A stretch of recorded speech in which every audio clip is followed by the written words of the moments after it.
What's good, people? So today's Saturday project is going to be filling in this space with pavers like this one right here.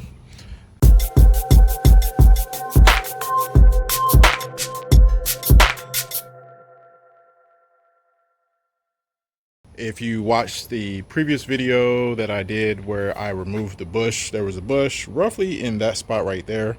And so this spot had like some gravel and a bunch of monkey grass in it right here. So I took all of that out because this is right in front of the front door.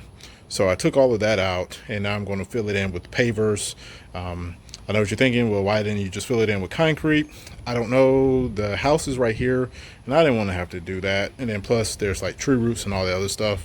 So I figured putting pavers down would be easier than trying to calculate the amount of cubic feet needed for concrete and all the other stuff. I got everything here. Got pavers. I got 4. I might not need all 4.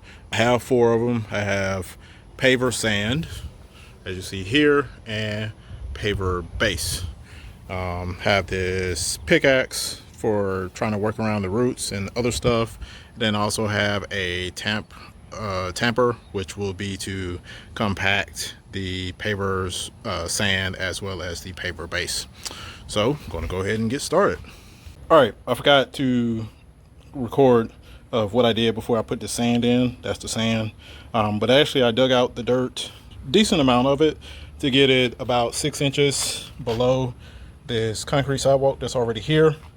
And then I used the tamper, which is right here, to flatten that down, which the dirt that is. A lot of the worms came out of the ground. Can't really see them now because I think they've hidden back in their clusters.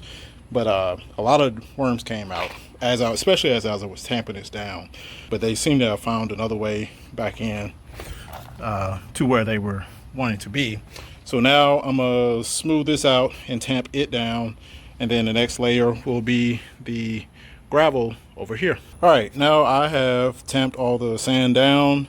It is relatively level, and so as I mentioned there are worms still here. There goes one right there, and they're still coming out. And I can't move the sand all the way up to the wall because there's this right here. These concrete pieces that are jutting out right here, that is part of the foundation. So as best as I could, I got as much sand up there as possible, as well as removed as much dirt out from there as possible. I think once I get up to the top level, I'm gonna kind of cover this concrete lip that's right here with the gravel that comes in and tamp it down to make sure that it is all good. So next layer will be the Paver Base, which is the basically crushed up stone.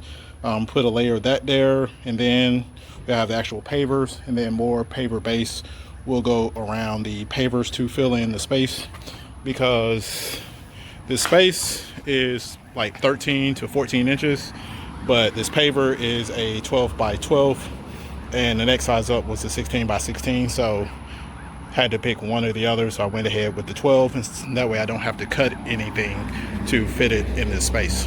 So I've done one layer of the paver base, and so it's probably about 1/2 to 3/4 of an inch thick. So I laid it out, tamped it down. So I'm gonna do another layer. Right now I have from the top of the gravel to the top of the sidewalk here is about 3.5 inches.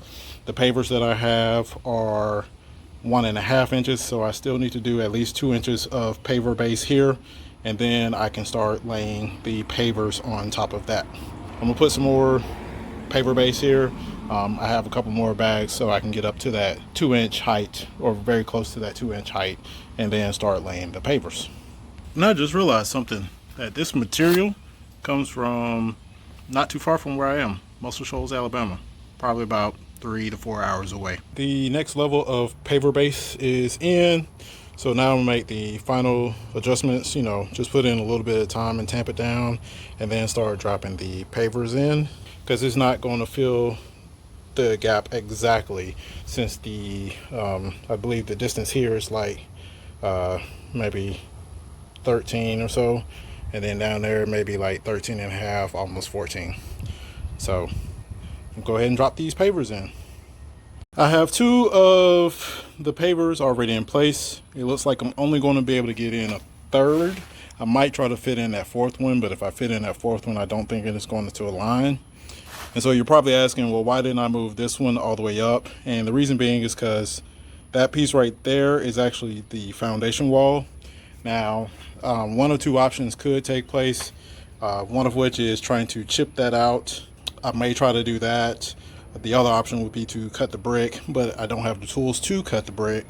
So that's why it's where it is right now. And to be honest with you, it's probably about an inch on this end and maybe just a 1/4 of an inch on that end that would have to come out so that this paver can slide all the way up here. But essentially this is how you do it. So I've tamped out, I haven't tamped out the whole level, but I've tamped out and then put a paver, tamp out some more, put another paver as I went down. And then this space here will be filled in with the paver base that I have remaining. Using the pickaxe, I was able to chip off that piece that was there. And so now I'm able to move the paver all the way up to this other edge here. It's not perfectly flush because of this section right here, this jagged edge here. And I don't know how structurally well that would be, but I figure I can just fill that piece in around it with Paver Base and then keep going. So I think I can get the other 2 pavers that I have now to fit in here and right next to that. All right, that wraps it up for this project. As you see, I've went ahead and put in more of the paver base to fill in this narrow section here, and the same thing on this side of the sidewalk. You're probably wondering why these 2 are slightly out of alignment with these 2, and the reason being is because this section of concrete right here is actually over maybe about a 1/4 of an inch or so. It's kind of difficult to see now that I've covered it over with the paver base. And so what has happened is, so I had to put it in slightly over, but I made it flush with this block here so that it's just really a shift over and not a like twisted or anything of that nature. And so I have a little bit of piece there, as you see, that it's not flush and to the end with that. I'm gonna leave it like that. Like I mentioned earlier, I don't have the tools to cut this block to make it exactly perfect, but if I did, just go and cut it like right across there, and that way it would line up and be even with the permanent sidewalk that's already here. All right, so that wraps things up for this video. If you have any questions or comments, please drop those in the comment section below. Also, please be sure to subscribe by clicking the subscribe button down below and the bell for notifications. And until next time, see you on the next Saturday project. Peace out.